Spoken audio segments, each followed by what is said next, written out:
അങ്ങോട്ടേക്ക് പോയിക്ക് എന്താ ഇവിടെ കാര്യോ? വേഗം കരിപ്പോവും അവന്റെ ഭാര്യ വീട്ടിൽ വന്ന പോലെ.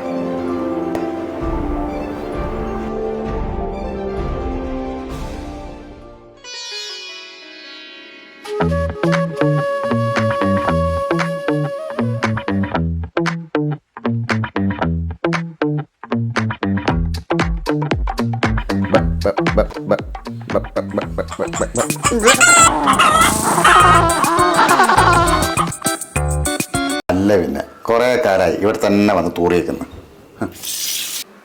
ഹലോ എവിടെ ദിശേ, നീ മീനൊന്നും മേടിക്കണ്ട കേട്ടാ, ഞാൻ നല്ല ചിക്കൻ കറി വെച്ചിട്ടുണ്ട്. ചിക്കനോ? അതിന് ചിക്കൻ വാങ്ങാൻ നിങ്ങളിപ്പോ പുറത്തു പോയത്?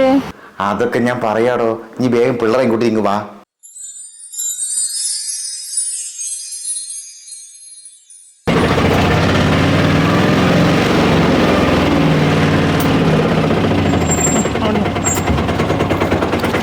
എത്രയാ?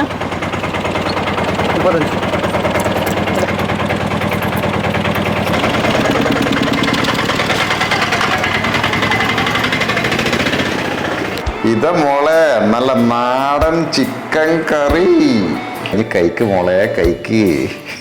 സത്യം പറ, ഇത് എവിടുന്നാ ചിക്കൻ വാങ്ങിയത്? ഞാനോടും പറയരുത്. നമ്മളെ കമലേച്ചിന്റെ ആ പൂവൻ കോയില്ലേ, നാടൻ പൂവൻ കോയി, അതിനെ ഞാനങ്ങ് കശാപ്പ് ചെയ്ത്. എന്തൊക്കെ പ്രശ്നമാവുക? എന്ത് പ്രശ്നമായി? ഞാൻ കഴിച്ചോട്. ഇല്ല കഴിക്കടാ മോനെ, കഴിക്ക്. ബിലാലെ കഴിക്കടാ, എല്ലാവരും കഴിക്ക്. എനിക്ക് പേടിയാവുന്നുണ്ട്. എന്ത് പേടിക്കാൻ? നീ കഴിച്ചോട്. കഴിക്കട മോനെ ബിലാലെ, കഴിക്കടാ.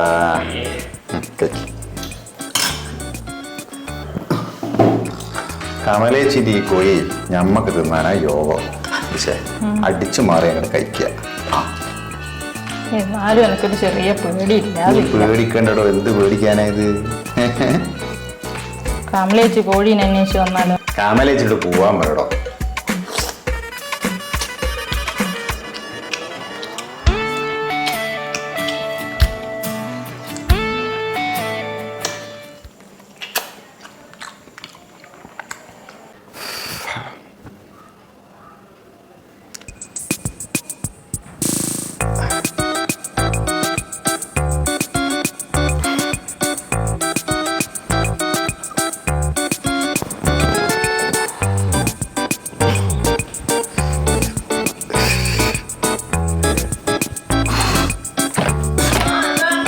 ദിശയാ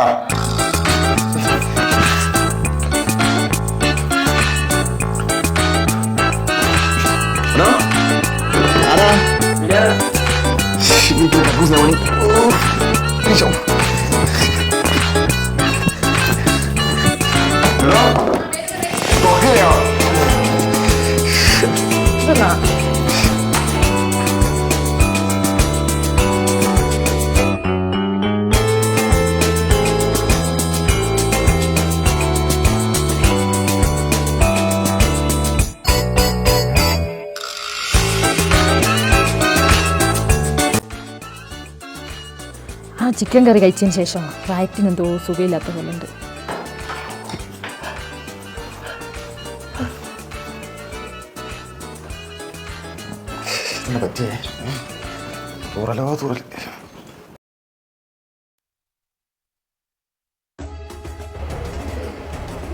ഈശ്വര, കമലെടുത്ത് വരുന്നുണ്ടല്ലോ. സുമേഷ്, എന്റെ കോയിനെ കണ്ടിക്കാനാ ഇതുവരെ വീട്ടിലെത്തിക്കില്ല, അതുകൊണ്ട് ചോദിച്ചതാ. നിങ്ങളെ കോഴിയേനു ഇവിടുത്തെ ഉച്ചക്കത്തെ കറി. അല്ല, അധികം ഇങ്ങോട്ടൊക്കെ വരാറ്, അതുകൊണ്ട് ചോദിച്ചതാ. എന്നാ ശരി. ഛേ, മോശമായിപ്പോയി. നല്ലപോലെ എന്താ വിചാരിച്ചിട്ടുണ്ടാവുക? എന്നാലും എൻ്റെ ഈ കോഴി എവിടെ പോയി? ഇത്രയും നേരമായിട്ടും വരാത്തേ. ഇനിയിപ്പം രജിലിയോട് ഞാൻ എന്ത് പറയപ്പാ?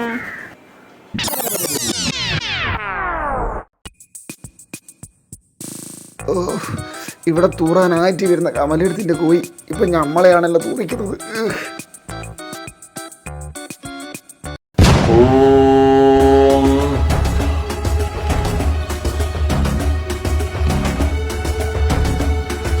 പറഞ്ഞോളൂ, എന്താ പ്രശ്നം?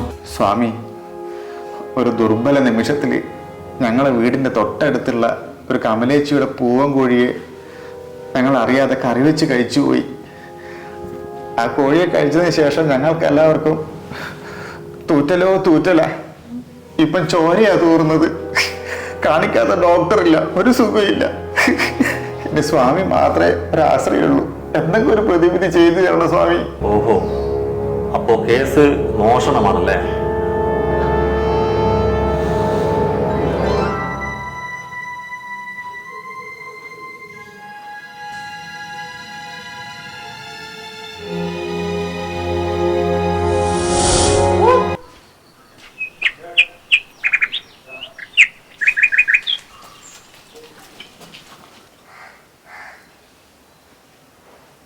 കമലെടുത്തേ.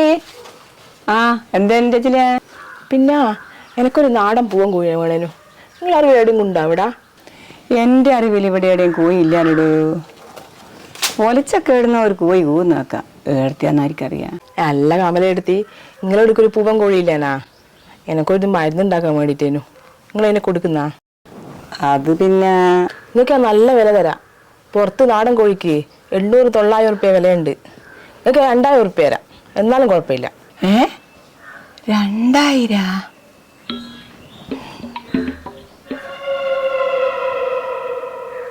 കമലേ വേണ്ട. നിങ്ങൾ വേണ്ടത്, നിങ്ങൾ കുറേ കാലമായില്ലേ പണിക്ക് വേണ്ടി ഇവിടെ കുത്തിരിക്കുന്നത്. ഇവിടെ കറണ്ടിൻ്റെ ബില്ലെടുക്കാൻ പൈസയില്ല.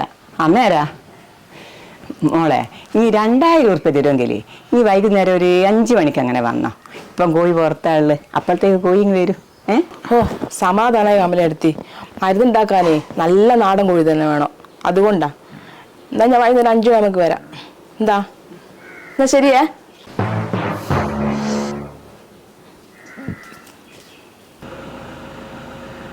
കമലേ, ഇന്നോട് ഞാൻ പറഞ്ഞതാണ് ആ കോയിനെ കൊടുക്കരുതെന്ന്.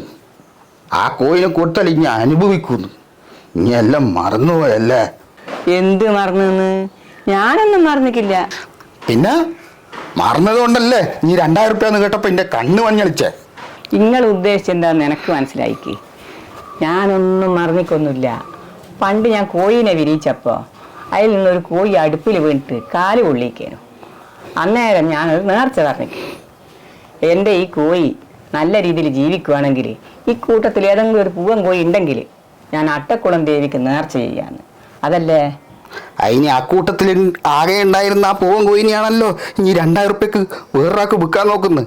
അതിന് എൻ്റെ പ്രയാസങ്ങളെല്ലാം അട്ടക്കുളം ദേവിക്കറിയാം.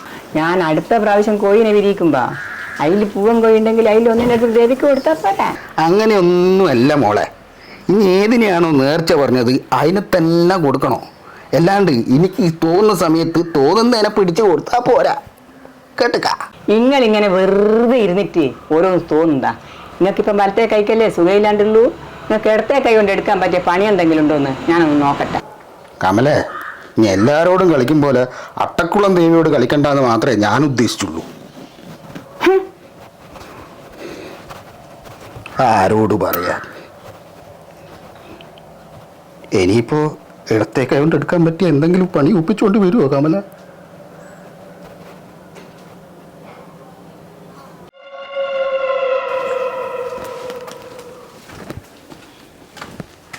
കമലെടുത്തി. ആ രജിലേ, സാധാരണ കോഴി ഒരു 5 മണിക്ക് കൂട്ട് കയറുന്നതാ. ഇതിപ്പോൾ ഒരു 5-5:30 ആയല്ലോ. ഇനി ലേശിരിക്ക്, അപ്പോഴത്തേക്ക് കോഴി വരുമായിരിക്കും. കമലേ, എത്ര കാലമായിട്ട് കീർത്തിയോ 5 മണിക്ക് കൂട്ട് കയറുന്ന കോഴിയാ? ഇതുവരെയായിട്ടും വന്നാ വരൂല. മിണ്ടാണ്ടിരിക്കുന്നു. ഞാൻ ഇതുവരെ മിണ്ടാണ്ട് നിന്നല്ലേ, ഇനി എന്നെ കൊണ്ട് മിണ്ടാണ്ടിരിക്കാൻ പറ്റൂല. എൻ്റെ ബലമായ താമസോ നിങ്ങൾ കോഴി എന്തെങ്കിലും ചെയ്തിക്കോന്ന. ഇന്ന് ഉച്ചക്ക് കുഞ്ഞി തന്നെയല്ലേ എനിക്ക് കഞ്ഞി വരുത്തന്ന്. ഇവിടുന്ന് അനങ്ങാൻ പറ്റാത്ത ഞാൻ എൻ്റെ കോയിനെ എന്ത് ചെയ്യാനാ? മോളെ രജിലേ, സാധാരണ നമ്മളെ സുമേഷിൻ്റെ വീട്ടിലെ കോഴി പോവാത്. ഞാൻ ആഡംബരം ചെന്ന് നോക്കട്ടെ. മോള് കയറിയിരിക്കില്ല നേരം. അമ്പേരം.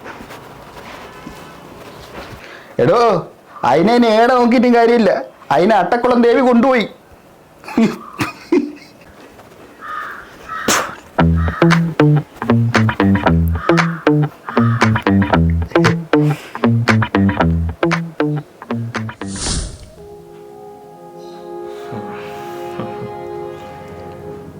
നിങ്ങളെ ചോര തൂറിയില്ലെങ്കിലേ അത്ഭുതമുള്ളൂ. എന്തേനു സ്വാമി? അട്ടക്കുളം ദേവിക്ക് നേർച്ച പറഞ്ഞ കോഴിയെയാണ് നിങ്ങൾ എല്ലാവരും കൂടി ശാപ്പിട്ടത്. ഇനിയിപ്പോ എന്ത് ചെയ്യൂ സ്വാമി? ഇനി ഒരൊറ്റ വഴിയേ ഉള്ളൂ. നിങ്ങൾ ഓരോരുത്തരുടെയും പേരിൽ 3 കരിങ്കോഴികൾ വീതം അട്ടക്കുളം ദേവിക്ക് നേർച്ചയായി സമർപ്പിക്കുക. 3 വീതം? 3 × 4 12 കരിങ്കോഴികൾ അല്ലേ? അതുമാത്രമല്ല, അട്ടക്കുളം ദേവി ക്ഷേത്രത്തിലെ 6 മാസം തുടർച്ചയായി 1-ാം തീയതി പോയിട്ട് ഗൃഹനാഥൻ ശയന പ്രദർശനം ചെയ്യണം. ഇതിലും ഭേദം ചോര തൂറി ചാകുന്നതായിരുന്നു. പിന്നെ പ്രധാനമായും നിങ്ങൾ എല്ലാവരും ഇവിടെ വന്ന് 5100 രൂപ ദക്ഷിണ വെച്ച് ഇത് പൂജ ചെയ്യുക. ശരി സ്വാമി. ഇനിയിപ്പോ 12 കരിങ്കോഴികൾക്ക് ഞാനിത് എവിടെ പോവാനാ? കരിങ്കോഴിയുടെ കാര്യത്തിൽ നിങ്ങൾ ഒട്ടും ആശങ്കപ്പെടണ്ട. ഞാനിവിടെ കരിങ്കോഴി കൃഷി തന്നെ നടത്തുന്നുണ്ട്. ഒരു കരിങ്കോഴിക്ക് 2500 രൂപ.